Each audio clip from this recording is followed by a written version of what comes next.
Welcome to your Robbins Regional Wrap, your one-stop shop for all your Houston County news. I'm Megan Western. Each week, we're taking you through what's happening in Houston County, Warner Robins, Robins Air Force Base, and your very own neighborhood. This week, the Houston County Jail is close to its maximum capacity of 665 inmates. With crime on the rise this year, Sheriff Matt Moulton says the number of people behind bars is climbing, and the county may have to make tough decisions if space runs out. Elizabeth Hunter talked to him about what could be next. You're talking 85 to 95 inmates per one deputy, and so that's stressful. 647. That's the number of inmates currently sitting in the Houston County Jail, only 18 people away from capacity. Not very good. Major Brian Blanton is the jail administrator. He says a big concern is that inmate numbers are rising, but their staff is not. We have slots for 151 people. Now that's civilians and deputies, sworn deputies, and I'm currently sitting at about 120. Sheriff Matt Moulton says 647 inmates is not normal. Their numbers usually stay in the high 500s. This year the numbers have been higher. So far this year, Houston County has had 15 homicides. In 2024, there were 9 all year. That number is very elevated to what we've ever seen before. Moulton says if capacity is reached, there are 2 options they can explore: expansion or getting certain inmates out on bond. In cases where we get to that threshold, we're able to contact the DA's office about getting those holds released. If there's been a sufficient amount of time, we can get those holds released and release the people from jail. He says they have already identified inmates who could qualify to be released if the jail hits capacity. He had identified about 42 inmates that were in on a probation hold. Of those 42, 38 had an additional charge with a bond. In Houston County, Elizabeth Hunter, 13 WMAZ News. Now, Blanton says they're hiring for civilian jobs at the jail. The jobs can range from food prep to managing the front office, watching cameras, or even cleaning. The pay starts at $16 an hour and the shifts are 12 hours long. And 3 men will now spend more than 2 decades in prison after pleading guilty to a deadly Warner Robins shooting. In 2023, Michael Cooper was shot multiple times after at a convenience store on North Davis Drive. He later died at the hospital. Now 24-year-old Shadarius Hogan, 22-year-old Vincent Winston, and 23-year-old Chancellor Williams have pled guilty to the murder. Hogan received 30 years in prison, while Winston and Williams were each sentenced to 25 years. Investigators say surveillance footage and ballistic evidence linked the 3 men to the fatal shooting. And a Warner Robins teenager is sharing her story after she says a stranger accused her of stealing his wallet and then shot at her car. 18-year-old Alicia Jackson was grazed by a bullet and left traumatized just moments after driving down the street that she thought was safe. Jasmine Lee sat down with Jackson, who says what happened to her could have happened to anyone. I'm not really thinking he's going to shoot me. I'm just thinking like he's trying to scare me or he just chasing me. At just 18, Alicia Jackson thought she was doing something simple, riding with her boyfriend to the store early Saturday morning. Instead, she ended up being chased down, shot at, and grazed by a bullet. I'm getting jammed and somebody just yelling at me. Jackson says it happened around 5 a.m. on Lakeview Road in Warner Robins, a street she never thought twice about driving down. That's when she says a man in a white Ford F-150 pickup pulled up beside her, leaning out the window and yelling. Jackson told me he seemed enraged and she'd never seen him before. He's like, y'all stole my wallet. I know you took it. I will shoot at you. Like, and he's just repeatedly saying that, like, in an angry tone. As she tried to escape, she heard a gunshot. The bullet tore through her car door and grazed her left hip. In that moment, she says everything changed. In a moment, I'm terrified. I'm shaking, like, tremendously. Like, I can't stop shaking. Jackson says her car is still being held as part of the investigation. She's now speaking out so that other young people stay alert and never have to experience what she did. I don't feel safe in Warner Robins anymore because, like, I'm not free for real. Like, people are just shooting at random people, so. She says what happened to her could have ended much worse, and she's grateful to be alive to tell her story. Reporting in Warner Robins, Jasmine Lee, 13 WMAZ News. And we reached out to the police department for comment on the case, but have not heard back.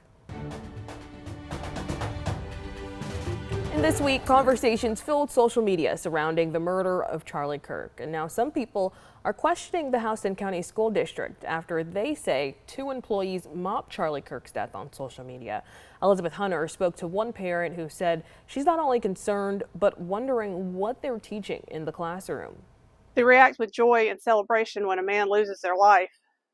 How are they treating students who have a difference of opinion? Joanna Thomas has lived in Warner Robins for 16 years. She says she has never seen such a lack of compassion from people. I was pretty sad to see something like that happen in where I'm from. She says that lack of empathy from people who work around kids is concerning. If individuals are comfortable enough saying this on their social media where anyone can see it, and they work for the school system, what are they saying in their classrooms? The Houston County School District has a 5-page social media policy. One section says that posts should not impair an employee's ability to maintain their respective parents or to serve as a role model for children. And when we have people that we trust to teach our children those values are making such blatant, hateful comments disrespecting human life, it kind of calls into question whether or not they can be trusted around our kids. Thomas says this is an example of how dangerous social media is. It just goes to show you that people think they can say whatever they want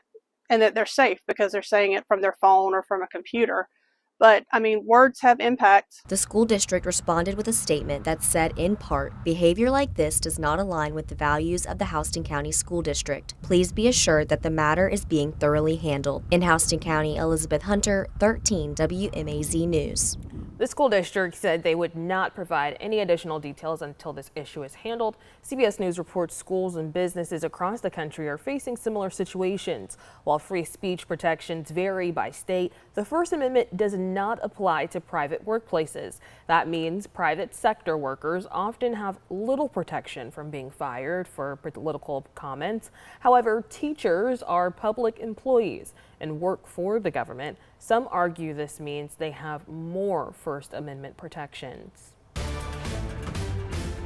In election news, the candidates running for Warner Robins mayor met for their first debate. Incumbent Mayor LaRhonda Patrick and challenger Fabian Velasquez shared their visions and plans for the city in front of an audience of Warner Robins voters just 2 months ahead of the election. Olivia Dunn was at that debate and shares from both candidates. Mayor LaRhonda Patrick and Fabian Velasquez went head-to-head on everything from downtown development to crime. But one of the last things both candidates discussed Thursday night was their own integrity. To give me a shot. That's one of the final messages Fabian Velasquez left a room full of Warner Robins voters after being asked how his integrity would make him a good candidate for mayor. Mayor Patrick responded, "Integrity may not be his priority." That's just one of the things the candidates disagreed on at Thursday night's debate. Another disagreement came up when discussing the north side of the city, which Velasquez argued has not received any revitalization projects during Patrick's first term. In the last 4 years, I have not seen a single plan on how to revitalize the north side.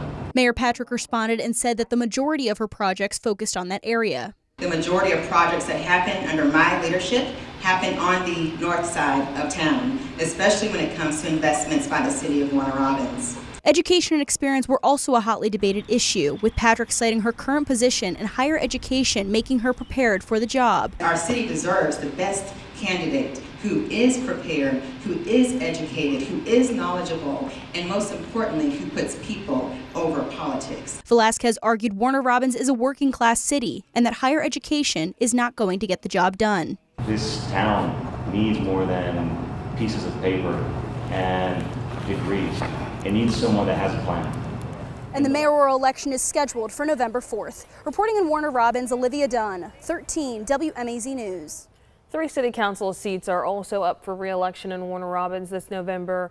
The Warner Robins mayoral race is just one of several big races for mayor we're watching in Central Georgia. 3 people are running against Mayor Jeff Lundy in Fort Valley, Andrew Kim, Shakina Reeves, and Anthony Clark. Lundy just completed his first term.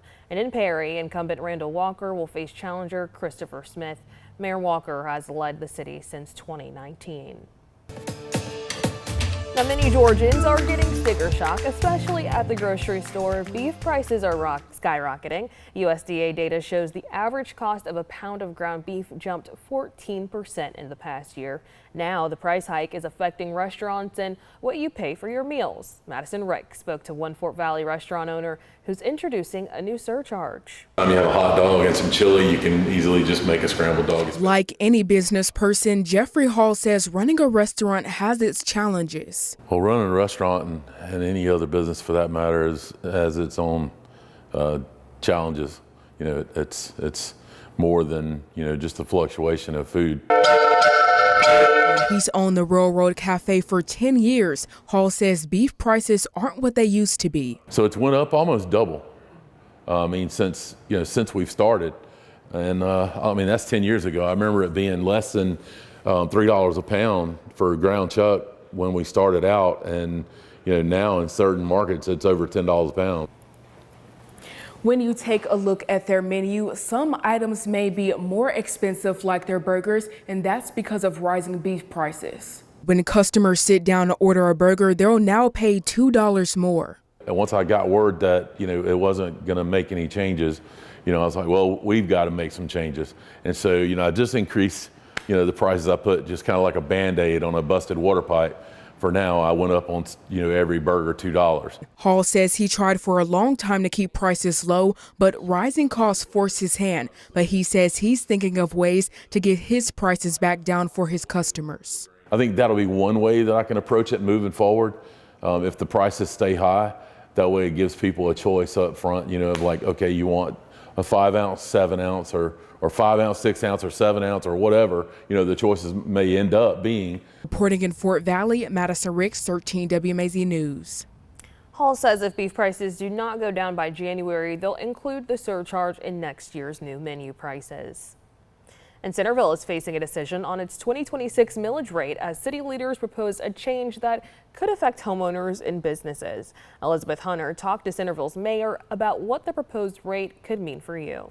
It's that time of year. The millage rate? Each city has to make the decision each year on what to do with their millage rate. This year, Centerville We decided to set the millage rate about a $0.5 lower than it was. Mayor J. Michael Evans says in 2025, the millage rate was 9.5 mils. For 2026, the city has decided to take it down to 8.9 mils. We'll bring in about $170,000 more revenue than last year. So we have to advertise a tax increase. Centerville did not accept the rollback rate of about 8.4 mils. This means if your house got assessed for more this year, you might have to pay more in property taxes. My tax assessment went up by $3,000. And so that would affect the amount of taxes that I pay on my house. And so that's why we have to advertise a tax increase. Evans says the city could not accept the rollback rate this year because they needed the extra $170,000 in revenue to pay for more police officers, firefighters, and public works staff. Joe Moreau Sr. has lived in Centerville for 7 years. He says he will pay whatever he needs to keep Centerville a great place to live. I live here, If they're doing some good stuff with the taxes I'm paying, that's fine. I have no problem with taxes whatsoever. Centerville held 2 public hearings Tuesday about the proposed rate. Evans says no one showed up, so he feels like they made the right decision. I think the citizens in Centerville are pretty pleased with how their government is handling our financial position. In Centerville, Elizabeth Hunter, 13 WMAZ News. The last public hearing will be held on October 21st. It's happening at 6 p.m. at Centerville City Hall. They plan to vote on that rate after the hearing. And this week, Warner Robins City Council unanimously approved a safety upgrade for one of the city's busiest railroad crossings. The project targets Alberta Road crossing on State Route 247, where trains and traffic often meet at a dangerous point. Jasmine Lee explains what changes are coming and who's footing the bill. If you've ever driven on Alberta Road, you know the traffic and close calls at this crossing. But that could soon change if city leaders approve new safety upgrades here tonight. The sound is familiar, but for many drivers, it's also a warning that comes too late. That's one reason Warner Robins leaders are backing a plan to make this crossing safer. Whenever the city starts to work on these big type of projects, it definitely feels like there's the question of efficiency. But for drivers like Mike Jones, it's about more than just improvements. He wants to make sure city promises turn into results. There's the possibility that this could be another failed project that just messes up traffic, causes people to, have to deal with inconveniences that they don't need to for a lot longer than projected. The city is working with the Georgia Department of Transportation to install solar-powered flashing signs, raised pavement markers, and new road striping at the crossing. City Administrator James Drinkard said construction could begin before the end of the year. It's expected to take a few months. The visibility and sight lines in this area lend themselves to a higher risk level, and that is what this project is trying to address. So this is a very good, positive thing for the city, for our residents and motoring public. Despite his concerns, Jones says he supports the push to improve the crossing. I'm cautiously optimistic that we're going to do the right thing. City leaders say they expect GDOT to begin work immediately, aiming to make the crossing safer for everyone as soon as possible. Reporting in Warner Robins, Jasmine Lee, 13 WMAZ News. City Administrator James Drinkard says GDOT is leading the project.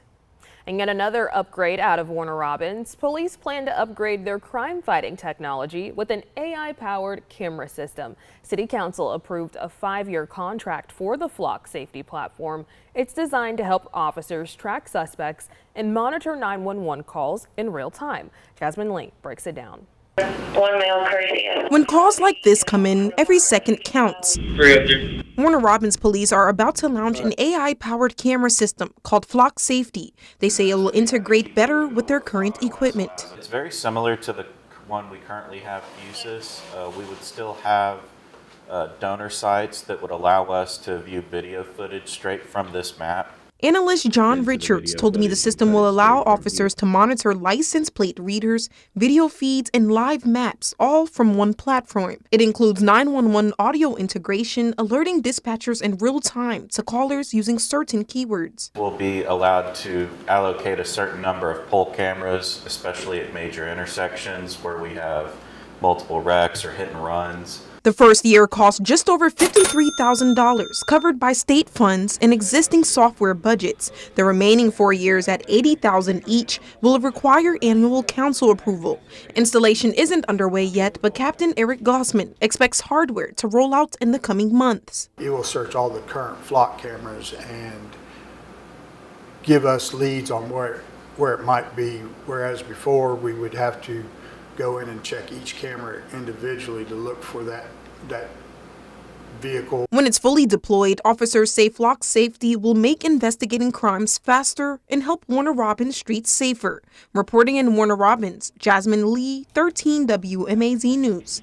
Gossman says these cameras could save the city more than $100,000 over 5 years. That's compared to their previous vendor. He expects the new upgrade to take place in October. Now, leaders across Central Georgia have said Flock cameras have put a dent in crime. In August, Byron Police Chief Wesley Cannon told us crime was down, and a lot of the improvement was due to faster response times and technology like Flock cameras. He said their cameras help officers track vehicles and investigate crimes quicker.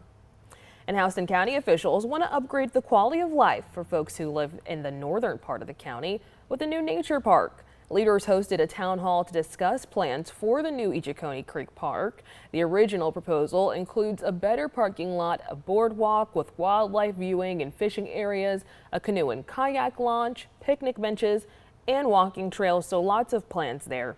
Over 50 people came to see them and share their opinions. I think it'd be a great thing for the simple reason is we'll give some attention to the northern part of Houston County, which needs some attention. Well, this would give the people in the north end an opportunity to get out and hunt and fish, get on the river and canoe and kayak and enjoy the outdoors. Leaders are now applying for the Georgia Outdoor Stewardship Program grant, which would fund the new upgrades. Now, if approved, they'll get the money in summer of 2026. You guys are our heroes. We need you guys. We love you guys. We got your back and we're going to support you. Houston County is taking another step to ensure safety is close by for everyone who calls it home. At a commission meeting, leaders voted to approve the hiring of 9 more firefighters. This will allow all 8 fire stations to have 24/7 staff. Elizabeth Hunter talked to some firefighters who told her this was much needed. With the growth of the county, with the growth of the department, I think it's going to be really beneficial for everyone. It's no secret that Houston County is booming, and more people means more emergencies. Malachi Calloway is a firefighter at Station 8. He says until now, his station's coverage area had no firefighter on staff after normal working hours. On the weekends and after 5, we relied on volunteers to come in and grab a truck or wait for the next closest station to respond, which would expand response times. Station 3 in Hawkinsville and Station 7 in Warner Robins had the same problem. Calloway says the staffing has been a long time coming, and he's thankful for the help. I actually live in that area as well, so now I feel a whole lot better as far as my family and my neighbors. Captain Calloway Burton coordinates staffing of all 8 stations. He says each year the number of calls they get increases because of more people moving to the county. Having those people there at the stations 24/7, I believe now it's a necessity to be able to provide coverage for those outlying areas that are now growing. In 2022, Houston County 911 received around 4,900 calls that needed fire department response. By 2024, that jumped to around 5,300. Houston County Commissioner Gail Robinson says the commission recognized this need, and so did the community. We held a couple public hearings back in May to get public feedback. The response was good. In August, the commission voted to increase the fire millage rate 0.6 mils. This increase will help pay for the 9 firefighters. Commissioner Robinson says once they're hired, there will be 45 full-time firefighters. And a former Robins Air Force Base general and his colonel wife were honored with an exhibit in the Tubman Museum for more than 60 years of service that they have combined. Olivia Dunn spoke to General McElroy, who started his military career right here in Central Georgia, in a story that comes straight from the heart. Kelvin and Maria McElroy's story is one of service, sacrifice, strength, and a little imagination. Now the couple is a permanent part of history here at the Tubman Museum, just a 5-minute drive away from where it all started.